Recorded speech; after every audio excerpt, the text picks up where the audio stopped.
Leading us to 25, a Petronash Leader Series. Most certainly marking a milestone. Welcome to a series that's really going to get to the heart of the Petronash story. It's our 25th year, and there are these voices that are the heart of that story. I've got one of those voices coming up on this series of videos that you will be exposed to, where we talk about our successes, some of the opportunities that we need to be excited about, all the things that we got right to get us to this milestone year. Today we've got our Chief Financial Officer, Mathieu Al Kharfan, who's going to be joining us. Hello. And thank you so much. Congratulations on 25 years, Mathieu. Well, congratulations to the whole team and company, Absolutely. It's been an amazing journey, and we're looking forward to the next 25 years. Yeah, what's your celebration style? I must ask you that, Mathieu. Are you going to take your team out for like a, 25th anniversary night or something like that? I think there are quite a few celebrations. Petronash is at least the team is known to always, enjoy. It's about working hard and, partying as well. From my experience here after 7 years, I've seen the team is really enjoyed as well, celebrating the great success. I like the sound of that, and that really takes me to your role. And you've clearly seen the financial strategy of Petronash evolve in a way that has brought us to this milestone, that is responsible for our success. So how have you, in your role, Mathieu, seen this evolution? Yeah, look, it has changed. Petronas has changed certainly as a company, and from what I've learned throughout the journey as well of what happened in the past. I mean, the company has grown tremendously. The financial requirement at the time when Mr. Rao created the business was very different. That way it is now, where we're part of a listed company. So it has evolved, and certainly in the last 7 years, since I'm here at least. We've seen many changes in terms of stakeholder requirement, whether it's obviously our shareholders, we're private equity owned, we are owned by majority by a publicly listed company. So they've got different expectations, some more growth focused, some is a balance of growth and capital return. But also beyond that, I guess the remaining stakeholders from a client perspective, from a vendor's perspective, the market has changed as well tremendously, post-COVID and so on. So there is certainly a lot of changes between what the client expect, what our vendors expect. The overall dynamics in the supply chain has changed as well. So we have focused our efforts to make sure that certainly liquidity is always available. From the feedback we've had as well from some clients, we're paying our vendors on time. We've managed to develop a great suite of banking partners over the years. Again, when I arrived, it was about 2-3 banks, predominantly middle level banks. Right. Now we've got top tier banks across the whole region, GCC, even international banks who are ready to partner with us. So all of that has really helped us to put Petronash where it is today. Wonderful, and congratulations to you and the team for having pulled this one off. It gives us so much more to celebrate. But here I'm thinking, right, the role of a CFO, I don't want to be you actually, Mathieu, because I'm sure it's really very difficult. Plus I'll have to study a lot to get to where you are. But then, short-term financial goals, these are part of every CFO's life indeed. How does one balance these with longer-term financial, sustainable growth that is in favor of the company? Yeah, look, it's not easy, right? I mean, that's always a balancing act, let's put it that way. First, I think what's really important that we always look at putting a 5-year plan and vision, right?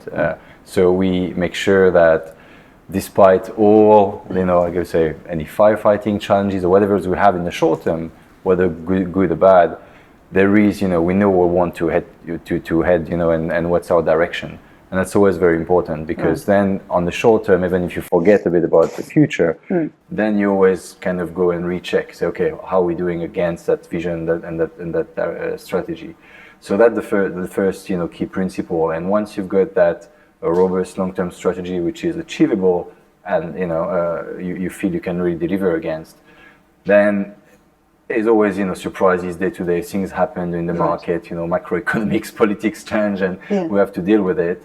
But it sets, that balance for us. And in the short term, I mean, actually, one of the key areas where we, I think, want to make sure what allows us to achieve that strategy long term is in the short term the discipline, and the cash flow management, so that we can really reinvest fast into the business, right? Obviously, if you don't have that capacity to be able to take the cash, to be able to reinvest into talents, into new technology, into engineering capabilities, into new facilities, whatever else it is, then of course, it's your long-term objective is utopic, right? So I think, given against my view, but I think as a company we've delivered, tremendously over the last 7 years at least, and even before that, because the company has grown, tremendously as well in the first 17 years of its existence. So. Right, excellent. And one of the, I think, huge reasons for that growth, especially in the last decade or so, I would imagine, is the focus, very clear focus on ESG. Now, every organization has to, be compliant in terms of, the regulatory aspects of it. Certainly climate change, we are looking at social impact, all of these things. So tell us why, for Petronash, ESG has been really important, and how do we make sure that we never really lose sight of our ESG objectives in everything that we do? How do we do that?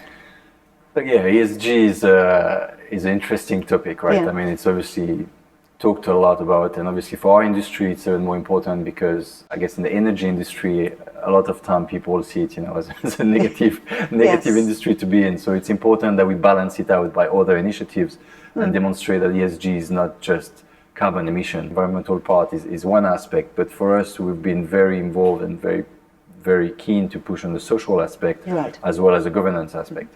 So the social aspect, we are involved, and we're investing a lot in local content. Wherever we are, we develop, local teams, we recruit locally, we make a lot of investment, whether it's our facilities, technology, everything we do. And in terms of governance, I mean, my role when I joined, actually I was recruited to build that, framework in terms of governance compliance, which, to step up, and help the company achieve, greater milestones. So that was one of the key objectives. And I think we have established, and especially now being part of a publicly listed company, we fit really fully in that bill, and we wouldn't be able to do that today if we didn't build the milestones time over time, and the company and everyone in Petronash has been supportive of that. Try to limit, as well, wherever we can, the environmental impact. We try to reduce obviously waste and everything else. So there are, we're tracking metrics on this. We're looking at making sure that wherever there's a possibility to actually reduce our footprint environmentally, we do that. But again, I think some of the big aspects, especially in the last 2-3 years, in my view, has been more focused on, as well as social. And governance, right? Absolutely. Having transparency into what you do, in your policies, in financials, in numbers, across the different stakeholders is very important, so people understand how their role fits within the organization and the impact they have on the organization. So we've tried to do this to the best extent possible. Wonderful. That had to be asked and answered, because it is like the heart that beats in any organization, and most certainly for Petronash, it's important. I'm going back because I realized there was another question I wanted to ask you about, this balance, right, that you need to strike. I'm almost seeing Mathieu as this tightrope walker. On this side, it's, risk-taking that is required of an organization of ours, bias for action. That usually comes with an element of your ability to take risks. And yet, you need to also balance that with prudence, financial prudence. Do nothing that endangers, the stability of the organization. How do you walk that tightrope? You're always like... Yeah, look, I mean, it's not me, it's as an organization, right? I think what I've really enjoyed in my role, certainly, and in the culture that Petronash has brought in, is that no one just make a decision because they can, right? We make sure we review every decisions with the team, with a different aspect, which gives different idea, different opinion from different people. I think it's very important, because once you get, a view from different angles, whether it's sales, supply chain, obviously finance, but many across the spectrum, then you get a better way of understanding what are the risks, what the challenge is, and based on that, then we've looked at and made decisions or stopped certain decisions in terms of investment, again, in terms of technology, in terms of capabilities, talents, investing into new infrastructure. we didn't get it always right. Right. Let's be clear, right? I mean, that's Yeah. part of the risk Part of the taking, whole, you know. But I think in the large part, especially if we compare to some of our competitors, which we've seen some of them fell off board, you know, over time, where I think we've been very, if we look at it from, in my opinion, at least very successful in finding that right balance. Now, you know, can it be perfected? Of course, you know, at all times. But I think we've at least allowed that to allow the company to grow where it is today. Yeah. You know, while you're talking, Mathieu, I'm getting a sense of a culture when it comes even within your function, which is, you know, financial strategy and planning for the organization. I've got to ask you, is there a strategy, a financial strategy that you believe in the time that you've been there, but perhaps something that even predates you, that has a very, you know, pivotal role in bringing us to where we are today? Some sort of a kind of thinking or culture when it comes to finance? Well, again, I think it goes back to alignment. I mean, I've got a previous mentor who was telling me always, you look at, you know, strategy, structure, staff, in what you do. And the thing, I've always looked at it that way, and Petronash has been that way. When I was talking about the 5-year plan, we look at, okay, what's our vision? Once you've got this in place, what do you need in the business to be able to deliver it? And obviously, what are the talents you need, you know, to make sure that. With Raju, you know, as CEO in particular, we always try to balance this out, and both of us, okay, with different, you know, spectrum responsibility, but we try to, you know, hash the silos, you know, across the organization wherever we can, especially as you continue growing, right? I mean, Petronash has had in the last 2 years 50% plus growth on turnover year on year, which is fantastic. Right. And to be able to do that, you have to make sure that people continue communicating, continue, you know, collaborating well, and otherwise, you know, things fall apart, and then you become like maybe one of those too big company, and then, you know, everyone's doing the thing in silos. So we're really trying hard on this. And again, as you rightly said, this is a cultural aspect. So I don't think there's anything so much within finance. I think it's a overall enterprise approach, which then gets replicated, you know, across the whole spectrum. Yeah. Right. Interesting. Now I want you to look into the future, pull up a crystal ball and predict something. No, actually, you don't have to predict things. Let's see. No, but yeah, you know, I'm sure you have a roadmap set for yourself, and you've factored in certain challenges that are likely to come, financial challenges, Petronash's way, and you've got your, you know, game plan ready, Mathieu. There are opportunities as well, because we're living in a very dynamic era, if I may say. Things are changing. Geopolitical climate is, of course, what, as we well know what it is. So if you were to tell us about some of these challenges, opportunities, and what you're looking forward to when it comes to what's good for Petronash.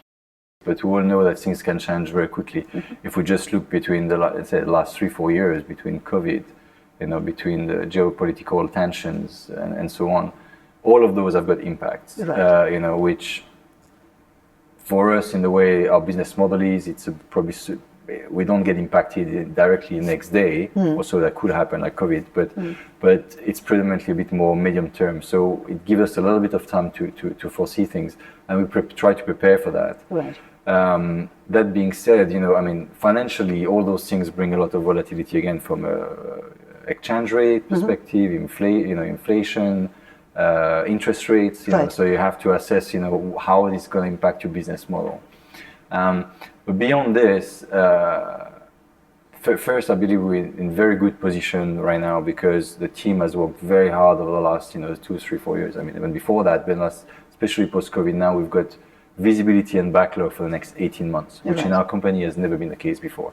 So it gives a lot, first of, you know, again, a strong foundation for us to make sure that we're not just thinking about what's going to happen tomorrow, right? We've got more bit of leeway, and we can really think more strategically, which allows us to, you know, tap into what are the next opportunities. So we have started, but there's many more we can do, in my view, in terms of, you know, product development, you know, which new product we want to invest in, and that involves obviously the engineering capabilities we need behind this.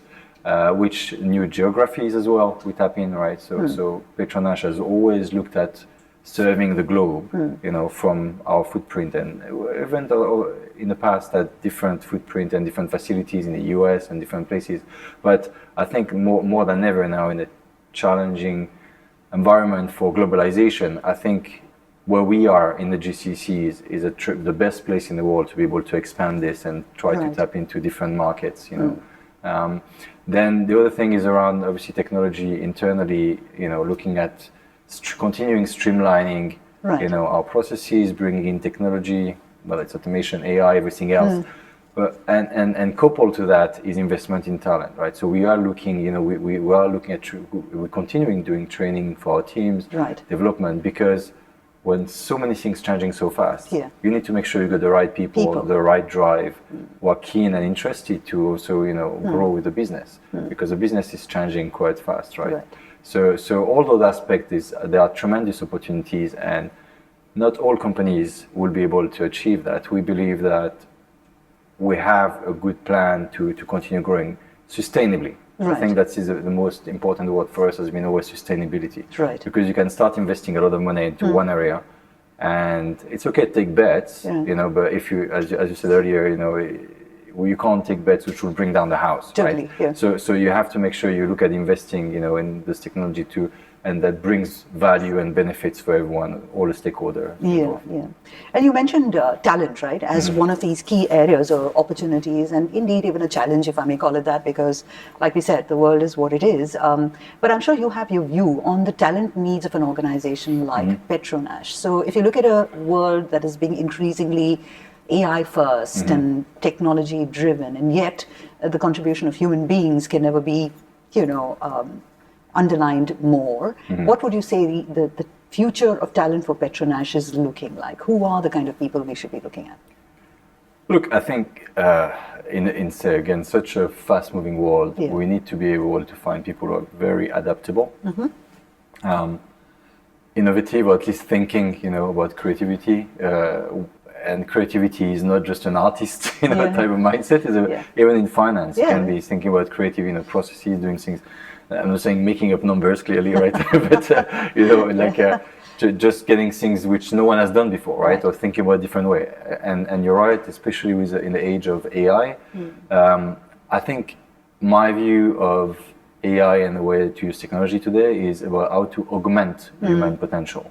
So you need to find the right people ready to adapt and ready to keen to learn, because things are changing so fast that you really need to be thirsty for knowledge. And you know, if you want to stay in the status quo, that's never going to work in Petronash, or I think anywhere else, to be honest.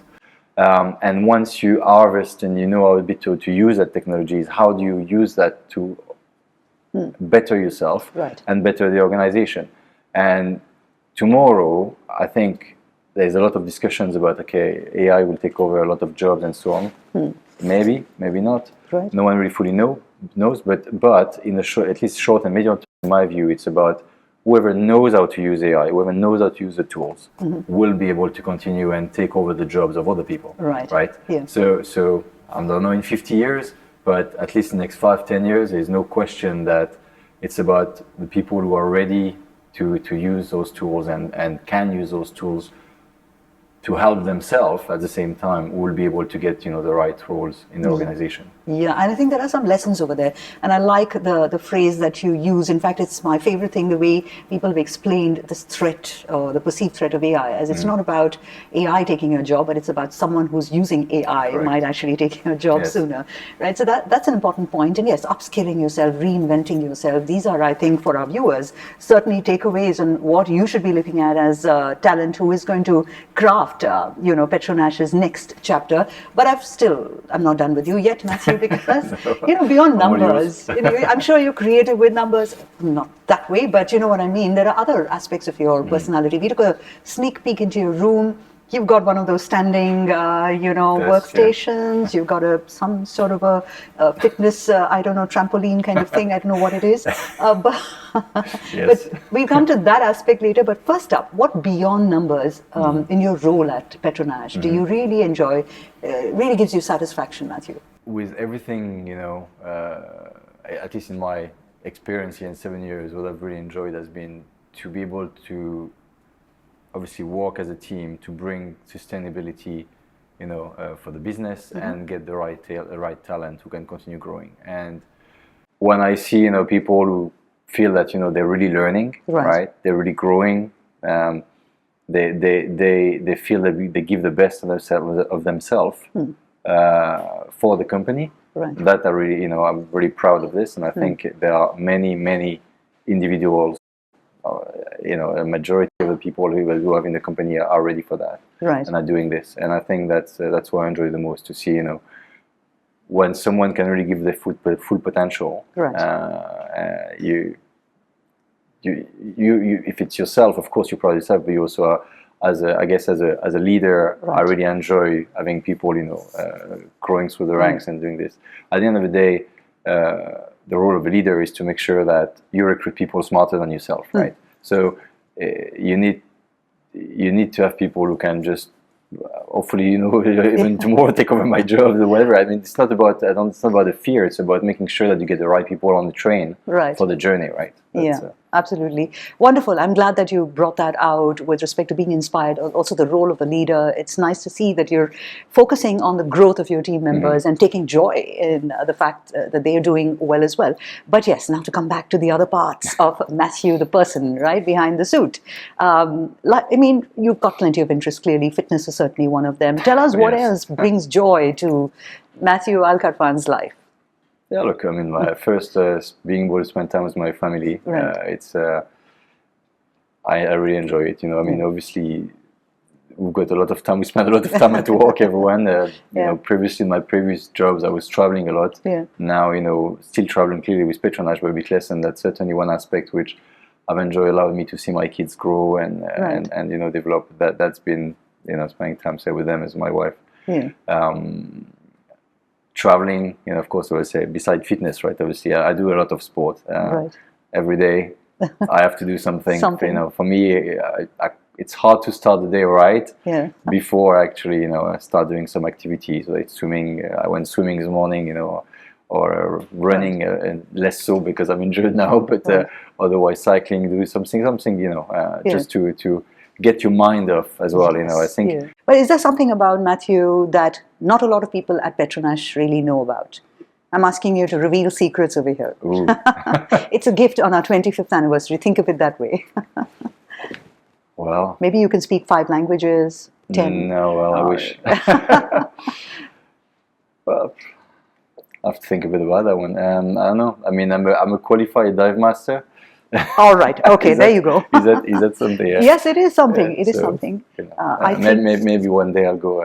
Once I retire, I'll go and teach some scuba diving classes. Wonderful. Well, I know that a lot of people at Petronash are going to be signing up for those scuba diving lessons, because here's a leader who's inspired us with his vision, his strategizing, and most certainly the person that he is, soundly, I think, centered around fitness and wellness, not just for the organization, but also for the individual. Mathieu, thank you so much. It's been delightful chatting with you on this anniversary episode. Thank you so much. Likewise.